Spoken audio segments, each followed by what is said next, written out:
இன்றைய மன்னா.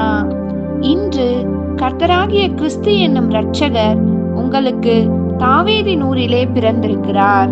லூக்கா 2ஆம் அதிகாரம் 11ஆம் வசனம். ஜெபம். எங்கள் ஜீவனுள்ள தேவனாகிய கர்த்தாவே, எங்கள் மீது இருந்த அன்பின் காரணமாய் நீர் இந்த உலகத்துக்கு மனுஷனாய் பிறந்து எங்களை ரட்சித்து எங்களை பாவங்களிலிருந்தும் சாபங்களிலிருந்தும் விடுதலையாக்கி எங்களை உம்முடைய அன்பின் கயிற்றினால் இழுத்து கொண்டு நித்திய ஜீவனை வாக்குத்தத்தம் பண்ணியிருக்கிறதற்காக உமக்கு நன்றி செலுத்தி, மீதம் இருக்கிற எங்களுடைய வாழ்நாட்களையும் நாங்கள் உம்முடைய சீஷர்களாய் அநேகருக்கு பிரயோஜனமாய் இருந்து உம்மை வெளிப்படுத்த எங்களுக்கு உதவி செய்யும்படியாய் இயேசுவின் நாமத்தில் ஜெபிக்கிறோம் நல்ல பிதாவே. ஆமீன்.